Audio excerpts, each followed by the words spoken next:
তো ওনাকে আমি বললাম যে আপনি যে এই যে মানুষকে এই ভিটামিন দিচ্ছেন, স্বাস্থ্য বৃদ্ধির জন্য বাচ্চাদেরকে যে ভিটামিন দিচ্ছেন, এগুলো কোনো কাজে লাগবে না। তো আমার মন্ত্রী মহোদয় বসা ছিলেন, কাজে লাগবে না। কারণ হচ্ছে যে মানুষের পেটে যদি কৃমি থাকে তাহলে আপনি কোনো খাইতে কাজে লাগবে, তাহলে নিরাপদ পানি যদি আপনি দিতে না পারেন তাহলে তো কোনো কিছুই কাজে লাগবে না। সেখানে গেলে খাদ্যের ব্যাপারে আমি ওই আমেরিকাতে নামটা কি দিচ্ছি জানেন, FDA, food and drug administration, food is first.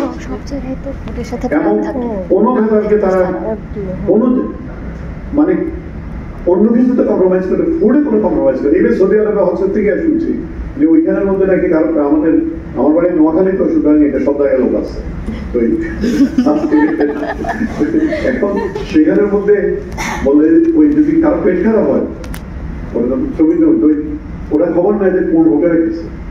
তো হোটেল যদি খারাপ হয় তাহলে হোটেলের উপর একসাথে বন্ধ করে, ফুডের ব্যাপারে কোনো কম্প্রোমাইজ করা যাবে না। আরেকটা ইনফরমেশন আপনাদের দিই, সেটা হচ্ছে যে ইউরোপিয়ান ইউনিয়নের সদস্য অন্যতম পূর্ব শর্ত হচ্ছে যে নিরাপদ পানি দিতে হবে। ব্রিটিশ গভর্নমেন্ট এটা একটু দেরি হয়েছিল, তাদের সদস্যপদ থেকে দেরি হয়েছে।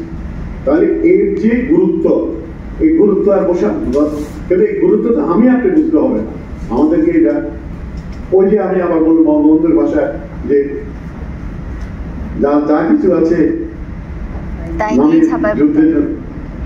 মানতে হবে, আর প্রত্যেক মহল্লা পাড়ায় সংগ্রাম কমিটি করতে হবে। ঠিক আপনাদের কাজ হলো এটা, যে এই যে ইস্যুটা, এটার জন্য আপনাদেরকে, আমার ছোট ভাই চেয়ারম্যান ছিল 25 বছর, তো আপনাদেরকে ইউনিয়ন ওয়ার্ড থেকে আরম্ভ করে প্রত্যেক লেভেলে আপনাদেরকে এটা কমিটি করতে হবে। এটা কাজ করবেন যে আপনারা ওই হেলথের মধ্যে কাজ করতে গিয়ে দেখলাম যে এক পদ্ধতি নিয়ে আসলে ভলেন্টিয়ার নিতে হবে, পরে ভলেন্টিয়ার নিয়ে দেখলাম যে টোটাল অর্গানাইজেশনে ডিস্টার্ব হয়ে গেছে।